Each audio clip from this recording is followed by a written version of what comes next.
today with AI and commoditization, we are being pressured into looking and acting and tasting and smelling and pricing like everybody else. And if you jump in and look like everyone else, you're lost. This is Barry LaBov, founder of a branding agency that helps brands like Harley-Davidson and Audi to understand how to differentiate themselves from competitors. In this episode, Barry explained how he used his podcast and many other assets to set himself apart from the rest. When I have prospects looking at me and 5 other companies out there, I'm the only one that has a podcast. Probably the only one that has a book. Probably the only one that's been on podcasts over 100 times. And they kind of go, maybe this person knows something. While your podcast should be one part of a much larger content ecosystem, we look to leverage every single thing we do. We're saying, okay, you know what? You wrote a book. Okay, great. Got a newsletter. Okay, great. You're on LinkedIn. Okay, great. You're a guest on podcasts. Okay, great. You have your own podcast. Okay, great. What can you do with all of that? What you can do starting today to set yourself, your podcast, and your business apart from the rest. Here's one thing you do. You go to the people who know you best, or know your customers best, or know your company best, or employees best, whatever, and ask them this question. And so much more. Let's get into it. I have been a guest about 125 to 150 times on podcasts, and I found it to be really great. And one of the advantages, and I try to tell this to people who don't want to do it or they're scared, one of the biggest advantages is after I did it 10, 15, 20 times, man, did I get used to telling my story? Did I get used to sharing things? And as I did it more and more, I learned what resonated with people. I learned that the fact that I started out as a rock and roll musician was a lot of fun for people to talk about. And to me, up to then, I was thinking, who cares? So starting out as a guest was very valuable for me, and it helped me understand better once I set up my own podcast. Yeah. And so what reason made you start your own podcast? That's a great question. I did a lot of research before I jumped into my podcast, and I talked to a number of different companies and individuals who said, hey, I can produce your podcast for you and all this kind of stuff. And it was tempting and interesting. But as I looked into it, I realized now I have a marketing company and I have some really great creative people who do production work. So I kind of have that advantage. But I realized that I wanted to create a vehicle or a platform where I could introduce people to the world. I could ask them questions that I thought might be very fascinating, like, how did you determine what made you unique? What challenges did you face? So I thought it would be great to do it. I also thought from a business standpoint that it would be smart. It's something that would set me apart from other people. So when I have prospects who are looking at me and 5 other companies out there, well, I'm the only one that has a podcast. I'm probably the only one that has a book. I'm probably the only one that's been on podcasts over 100 times. And they kind of go, maybe this person knows something. So I also thought it was great for credibility and to position me as something distinct instead of like everybody else. Yeah, that's something that I see a lot in business these days, like a lot of I don't want to be too harsh and say generic companies, but that's the feeling that I have. And so I'm curious to know why, that's your expertise. Why is it so important to you to be distinct, to be unique? That's a very powerful question because especially today with AI and commoditization, we all, whether we're doing manufacturing or whether we're a service company, we are being pressured into looking and acting and tasting and smelling and pricing like everybody else. And I really have a message for all of us in this, and that is, you have to discover what makes you unique. And it's not 100 things. It could be 2 things. It could be 1, 3, not 1,000. And you have to also realize, and this is so important, that it does not mean you are superior to everyone in the world.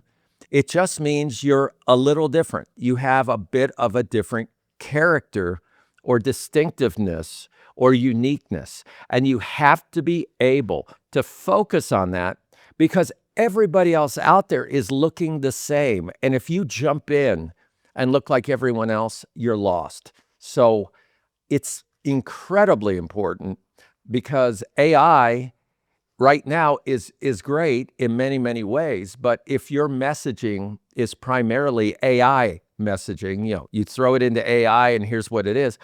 AI is taking it from everyone else. So everyone else sounds like who you are because you're taking it from them and vice versa. So I believe you got to stand out and really embrace what makes you unique and tell the world. And by the way, and I'll stop talking on this, but by the way, it does not mean that you're going to get 1 million new customers. It just means you just might get the right ones. Yeah, definitely. Definitely. And yeah, I'm curious because I'm curious to dive deep into this because obviously, so the listeners that they don't know, but you have your agency, so LaBov Production. You help brands like Harley Davidson, Audi that we all know.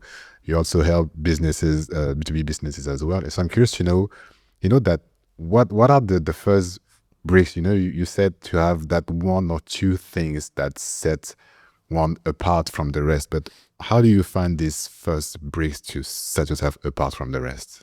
Well, there are different ways you can do it. If you want to do it the cheapest way, and you say, I got no money, I don't want to pay anybody, then here's one thing you do. You go to the people who know you best, or know your customers best, or know your company best, or employees best, whatever. Go to those people, including customers and employees, whoever, and ask them this question. What is it that I should never, ever change? What should I not change in my business? And you will find people will say, oh, well, don't ever change the way that you do this. Or, oh, the way you do such and how you do, don't ever change that. And ask a lot of people, not one or two, ask a dozen, 2 dozen people, and start to see if there's a trend, if there's something you're doing that is really special. As an example, you mentioned Harley Davidson. So I know that we're not Harley Davidson, you're not Harley Davidson. But if you think about Harley Davidson, what comes to mind? Well, the sound of a Harley Davidson, the sound of their motors, that engine, that's amazing, right? Well, Harley Davidson learned that about 40 years ago when their competition tried to copy it. And they went, wait a minute, that's something that's ours, and we're going to go copyright it, trademark it, whatever you want to call it, to protect it, okay? But that was something unique. Another thing for them might be how their design is and the chrome, all of this beautiful, beautiful work that they've done. They have been able to do that, and I'll share one other uniqueness with them that will also be interesting to the audience, and that is it's the experience that they offer their customers, because what they do is they embrace you as part of the family. So they have the Harley Owners Group, which is called HUG. They have events going on all the time to embrace you as part of the family. So when you look at those 3 things, the sound, the look, and the family, nobody else does exactly that. So you want to find out what you do that's unique. Now, the other way to do it, Loic, is you invite people, strangers like my company, a third party, and you say, come into our factory or come into our office or our location. Talk with people, identify the software, the technology, the machinery that we're using. Help us identify it from your fresh eyes. So there's 2 ways. You do it yourself or you ask somebody to come in. Yeah, yeah, it makes sense. Makes sense. And I'm curious, once you have, let's say, once you have found this one, two, three elements, how how does it take life? I would say, because maybe I have this on paper, but a lot of people would. I mean, a lot of people when they think about brand, they think about the logo. They think, I don't know, the colors. Right. Doesn't seem to match what you just said. So once I've found these one, two elements, what do I do with those? Uh, Logos mean almost nothing. Color means almost nothing. Now, yes, they can mean something, but in general, if your idea of branding is, hey, I have a new logo, you're probably wasting a lot of time. If you do a logo, everybody, make sure the logo has a story behind it. Make sure it's not just something that looks pretty and you go, well, I did it because it looks nice. Make sure there's some element in there that tells something about what makes you unique. So back to this, what do you do once you determine your differentiation?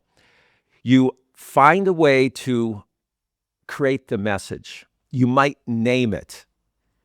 So for instance, I mentioned Harley. They have their Harley owner group. Well, it was not called that originally. It was just called our club. And then somebody said, yeah, but everybody says they have a club. We have the Harley owner group. Okay, well, let's name it. Let's call it Hog. It kind of has an attitude to it. It's kind of fun, right? So you name it, and then everybody, here's what's just as important as anything else I'm saying today. Before you tell the world and launch it to everybody, celebrate it with the most important people first. The people who build it, design it, service it, sell it, represent it.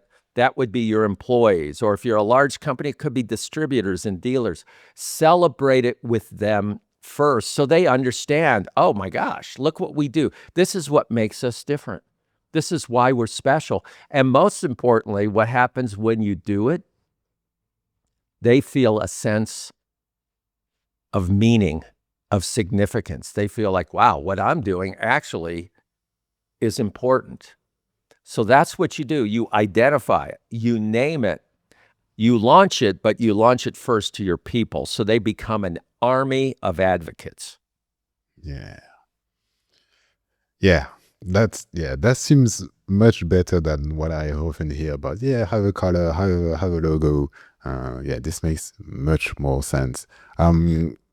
Just if everyone who would hear more about this, about what LaBov does. Do you have a resource or a newsletter, something like that I could put in link? Sure. You can reference my website, which is barrylabov.com, or my company's website, which is labov, LABOV.com.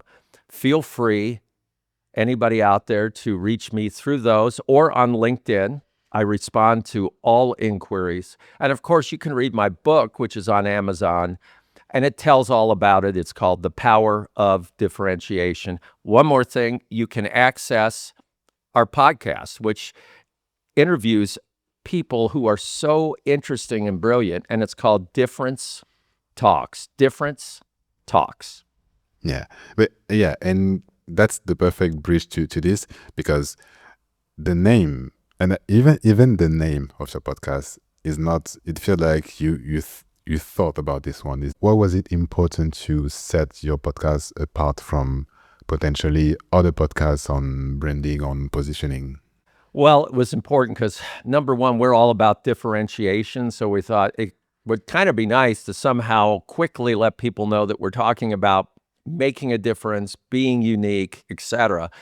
And we spent weeks brainstorming, or jamming as we call it, because I'm a former rock and roll musician. So it's like a rock and roll music jam.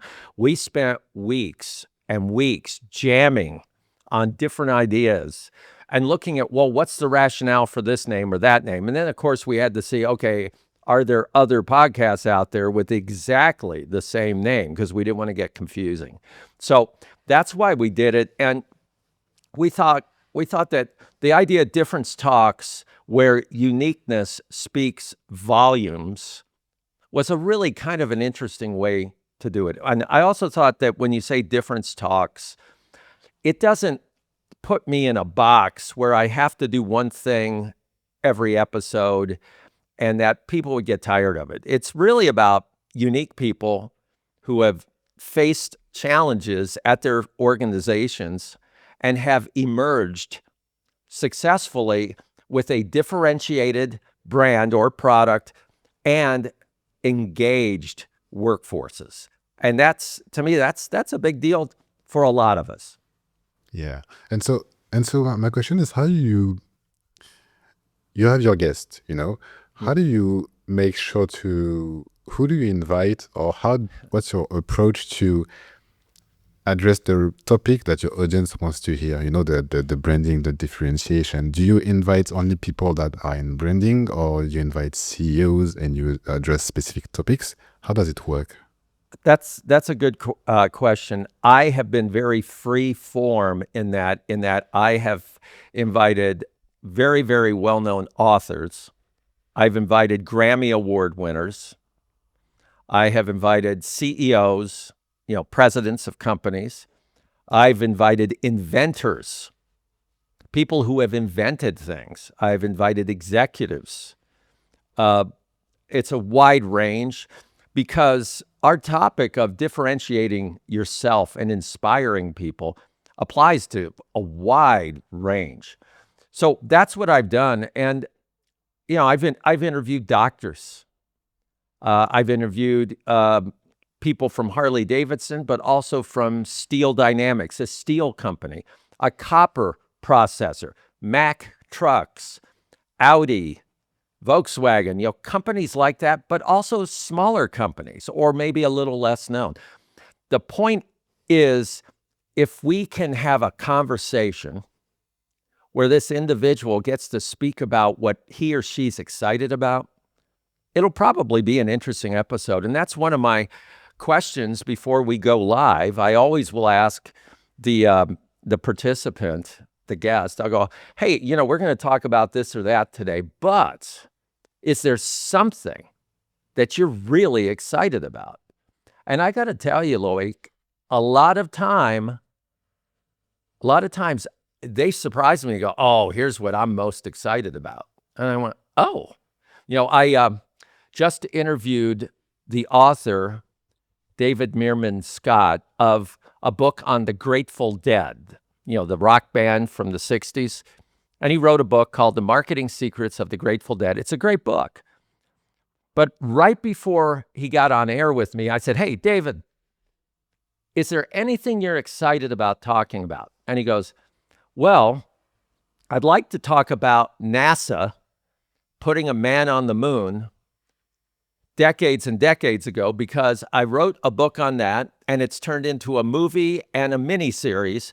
And I'd love to talk about how NASA marketed astronauts so that America bought into the program.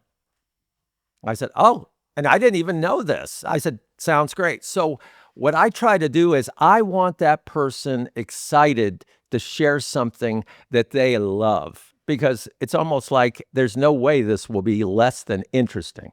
So that's what I do. Yeah, I will take your advice if you're okay with it. Before we end this call, I've listened one of your episodes, one of two, I think, and I think in the middle you have a call to action. Yes. And why was it important to have this call to action? Is it something that, by the way, came on the first episode, or something that came along the way? We do a call to action in the middle for a couple reasons. Number one, to take a break. And it's not for me to take a break, but it's for the listener to go, okay, exhale. But the other thing is that, sometimes you're listening to a podcast and you don't even know who is this, or why are we doing, well, who are these people? And so I thought it would be good to just at least say, I think it's 15 seconds. Hey, here's who's putting this on. We're not charging for it, so it's not like I'm asking for money. But to let people know, hey, if you have an interest, reach out to us. I think it's a good idea. Now, I've not had anybody email me and say, by the way, you asked me to go reach out to you during the middle of your podcast. But, I think it's a good idea. Yeah, it is. The way I do it is that I put tracked links in my show notes, so that's where I know when people click. But obviously, most often, I mean, for when we don't track the links, most often is when we have the call with the potential clients or with the clients, and we ask, "Hey, by the way, how did you hear from us?" And they tell, "Yeah, I started on LinkedIn, then I would listen to your podcast, and then I sub to the newsletter, and then." Yeah. So usually that's how it goes. By the way, if you don't see your podcast contribute enough to your business, I'm going to share at the end of this conversation how my podcast generate leads for my business. So stay until the end for that. I'm curious about your distribution as well, because, podcasting is really hard to let people know about it. And so how does it work? Do you have a team to help you, spread the content or platform? What's your approach? I do have a team. More important than that, because my team's awesome. They're great. But setting aside how great they are, what we do that applies to everybody, whether you have a great team or you have to hire somebody or you go, I got to do it all myself, is we look to leverage every single thing we do. So this is a B2B mantra of ours. So I wrote this book a couple years ago. Okay, well, I got to leverage that. I got to send it out to people, whatever. Okay, well, that also means I got to share the information. Okay, well, we have a newsletter that goes out to 3,000, 5,000 people every 2 weeks. So there are excerpts from the book. We allude to the book in that newsletter, but that's not all. We also share input from our podcast and promote our podcast during that newsletter, in that newsletter. On top of that, since I've done all those guest spots, I have offered up to everybody, and I'll do that with you too. Every time I'm on a show, I'll go, look, if you'd like, we'll promote your show on my newsletter. So then we'll go, hey, this is a great show.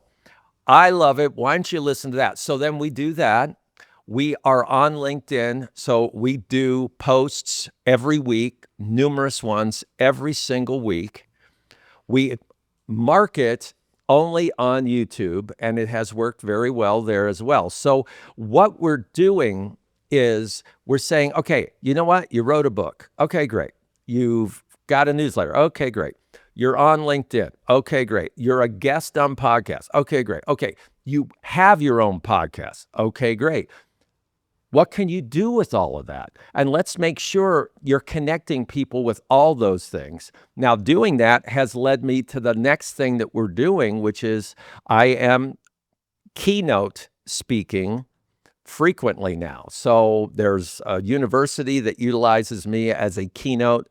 There are associations who have hired me to be a keynote. They're buying my book, but then I'm sharing all those different assets. So it's a constant opportunity not to sell, but to share the information and my point of view, which is my company's point of view on differentiation.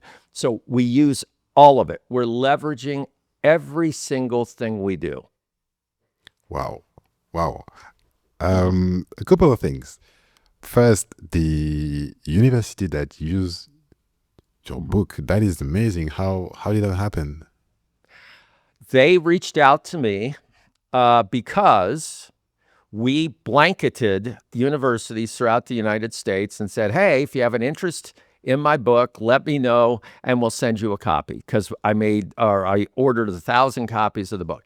Well, there were numerous universities worldwide that said yes. And when I say universities, I mean Cambridge University in England. I mean Harvard, I mean Yale, I mean Stanford, others, primarily some of the largest universities reached out. One university, Central Michigan University, reached out, and she then received the book and she said, this book is genius. Would you talk to my classes in marketing and MBA studies, et cetera? And I said, sure. So that's been going on now for 2 years. It's a great opportunity. And those students connected with me on LinkedIn. And I've helped a few of them, guided a couple of them, and it's been a great relationship. Amazing. Amazing. Like, yeah. What I mean, did you have anything of this in mind when you worked on the book?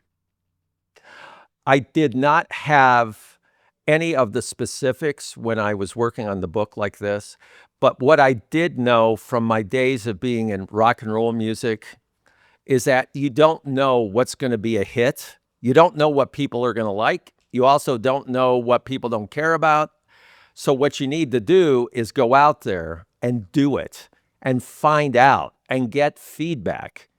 And so as I did all of this, writing the book, and again, engaging my staff who've been great, we started to create other avenues that I've already mentioned to you that could also help us promote what we're doing. And coming back to something I said a few moments ago, I'm doing this, and I'm really going to share this with the audience. I'm sure at some point they're going to go, I wonder what his return on investment is. What specific statistics is he tracking? And you know what? We're tracking statistics. I cannot tell you what is working, what's not working. I can tell you we have good feedback in certain areas. I can tell you business is good. And I can tell you I'm getting to meet great people. But I am not going to reduce what I'm doing down to a couple of numbers and say, okay, since I'm not hitting this number, it's no good. We're going to quit doing that. I'm not doing it. We're going to keep going, and we will get and continue to get results. But you cannot predict exactly when and where those are going to come from. Yeah. Yeah. You can't rely on just one thing and hope it will have dramatic change. Yeah, it's the whole system. I'd say it's the whole thing. Yeah, and something you said as well. You mentioned YouTube. You said that YouTube is going really well. Is it like the podcast? Is it the? I mean, how does it work? Because I suppose you split some episodes in short clips. You post everything. You have video. What's the entire YouTube system? I'd say. We are promoting it on YouTube as far as our full episodes and also some of our excerpts. We're doing some Instagram promotion, but primarily YouTube. And we're gaining at least 100 YouTube subscribers every week, which is, for us, that's great. And it's growing and growing. And what's really interesting for me is in our newsletter. So again, I was talking podcast, now I'm talking about our newsletter. We will be able to see, and it's nothing very special, the report, but we'll get to see who opened our newsletter and who's opening it the most and who are our power readers. And I have to tell you, we have power readers who are the CEOs of some of the most impressive companies of the world.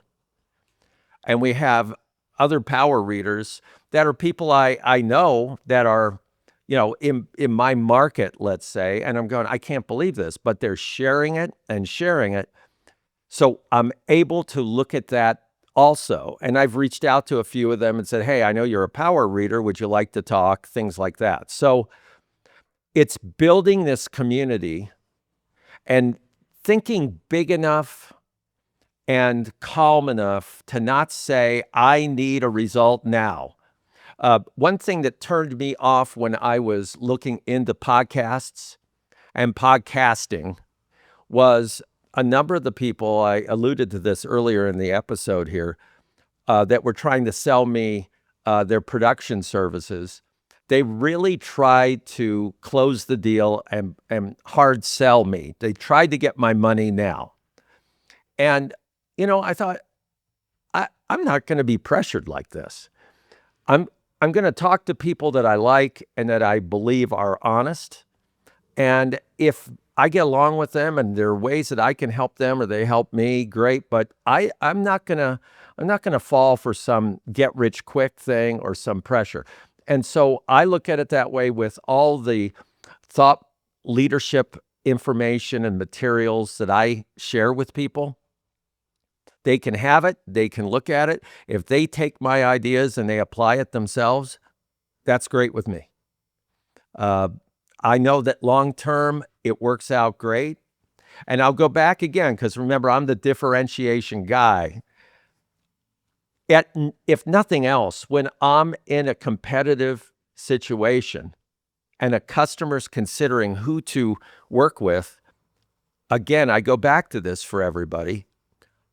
Who else has a book? Who else has a podcast, has a newsletter, is doing keynote speeches? Who's doing that? And virtually nobody that I compete with is. So at worst case, it helps me there. Yeah. Yeah, absolutely. Lots of great points that I want to dive into. Obviously, what you said about it, it's something that I found really disappointing in, especially B2B podcasting. It's this using podcasting as a direct strategy to close the guests. Yeah. That's something that I can't. Every time I hear this, I'm like, but why? I mean, you have a conversation, you put it online. There are people listening to it. The conversation should be for the person listening to it. Right. So I'm glad Yeah. that we rely on this, because it just I don't get it. I do want to talk about that because when I was talking to a number of people who wanted to work with me on my podcast, they said, yeah. What you do is you use this as a closing tool and you invite your prospects and then you get them on there and then you get to know them and you close the deal. And, I get that, but here's how I look at it, and it is decidedly different. I have invited some of my clients on, okay? And we have a great conversation. And actually, I'll share something I hate that happened, but I invited the client we had, and we got done, and we had a great podcast. And he said on the podcast how great my company was and how we helped him grow his business and make more money.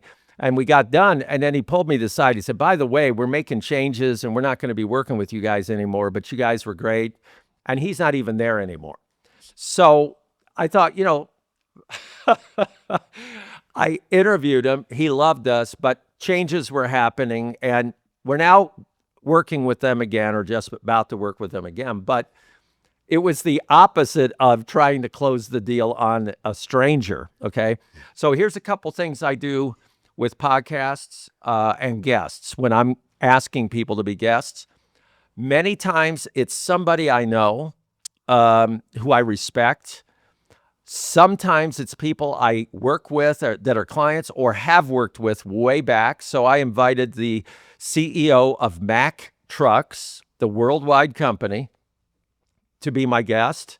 I invited the CEO of Audi and Cadillac, former client, to be my guest. And neither of them did I try to close a deal on. They are still great friends of mine, and that's great.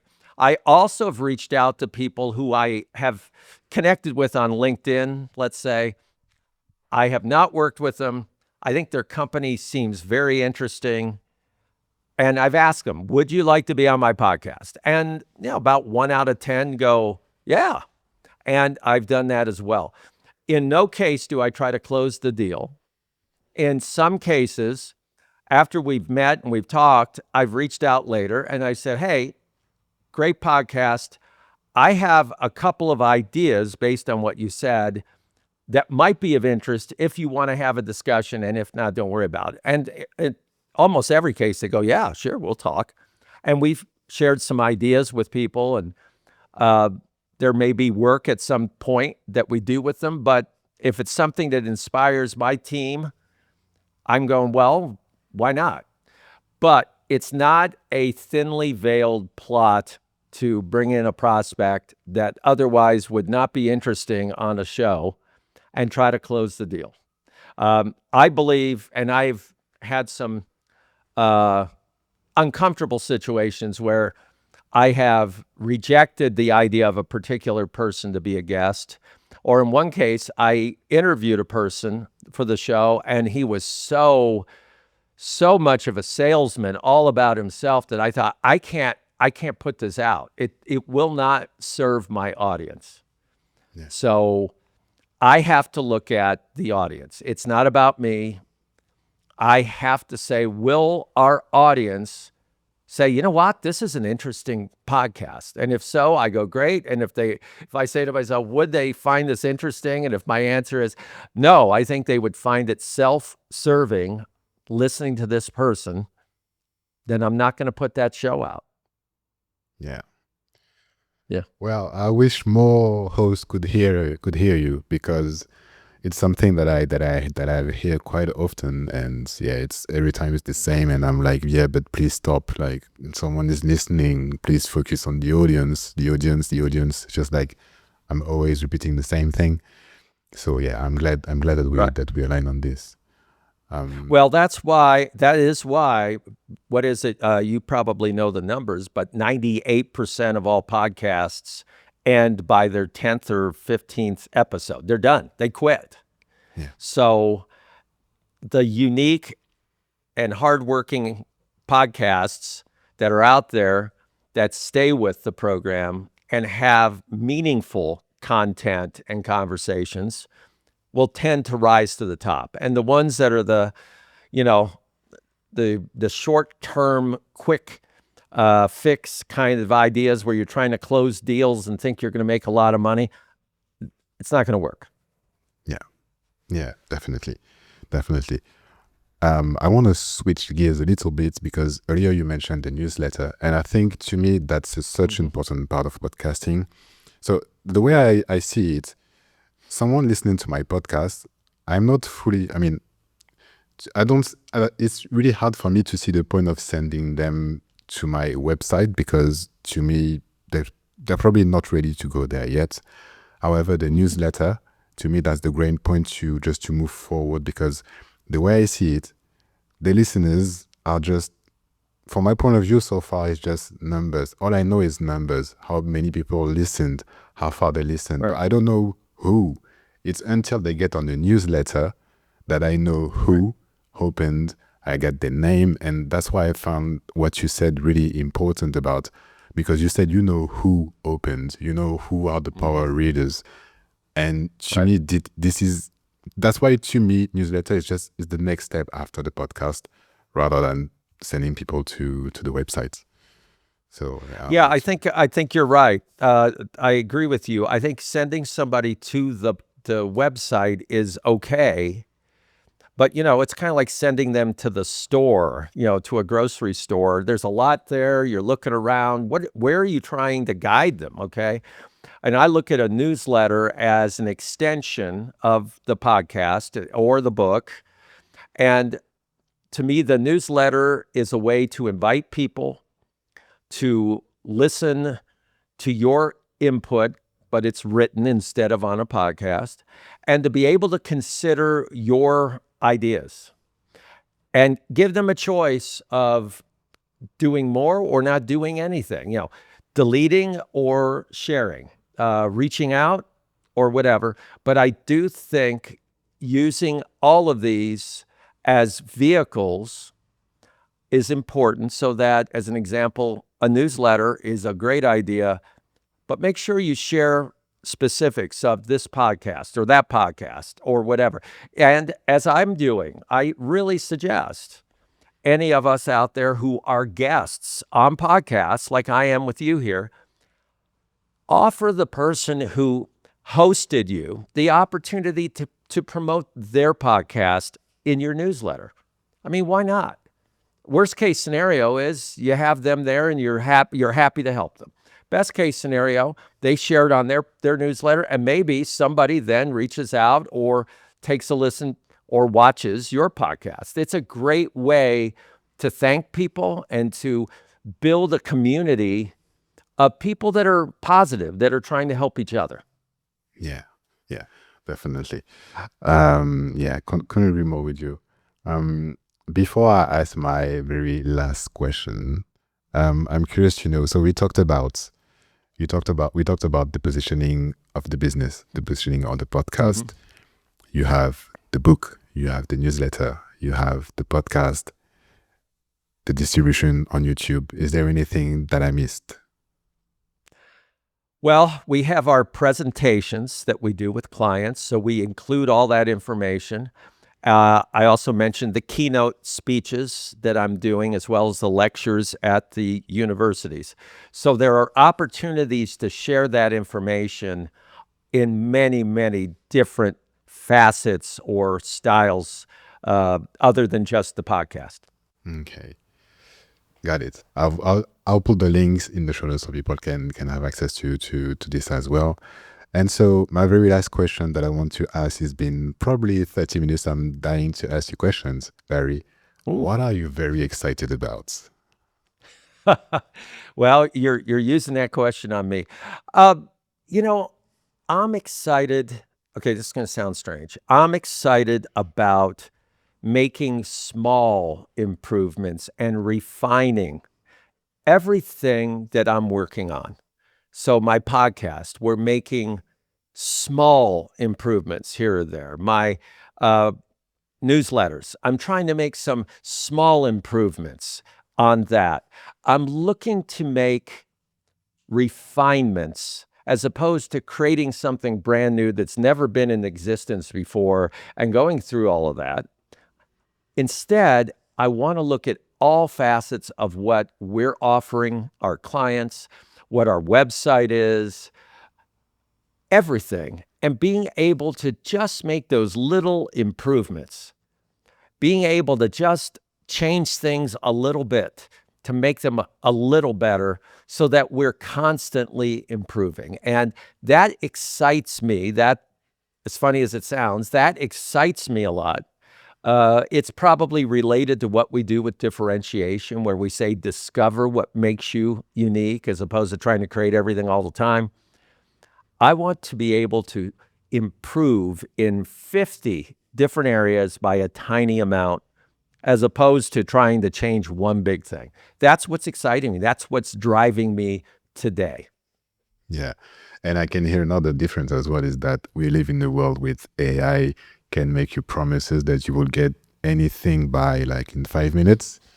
And so Right. hearing that you're here for the long time and going 1% better every day, that's, to me, that's the way you do it. That's the It way you do it. keeps you away from the AI and commoditization specter that's out there that is challenging so many of us. You know, if we can just get a little better, be just a little different, we don't look like everyone else, and we're not going to be pricing ourselves like a commodity. Beautiful. Well, Barry, thanks for coming and thanks for sharing so much value. It's been great. Really, I really appreciate it. So thank you for coming on the show. And I want to give you a compliment that the audience can pick up on. Many times I will do a podcast as a guest, and the host, 99% of the time, the hosts are really good. But what you've done is you've reached out, you and I had an introductory discussion. You're very friendly. You shared your thoughts and insights. You asked for my input prior to today when we did do the podcast. And I really appreciate it because I think you set the tone for something that is meaningful as opposed to just a couple of people talking and then leaving. So thank you. Thank you. Thank you for the kind words. Thank you for coming, Barry. Thank you very much. And as I mentioned earlier, if you don't see your podcast contribute enough to your business, the way I see it is that I introduce it in Monday twice throughout every episode. So my system have 4 steps: a call to action mid-episode, another call to action at the end of the episode, an element in the show notes, and a landing page, but slightly different from the classic landing page format. It's a bit hard to make it useful to you right now in just a few words, so I broke down my system in an article, script included. Have a look, the link is in the show notes, and I think it will give you the foundation that you need to start seeing leads coming from your podcast.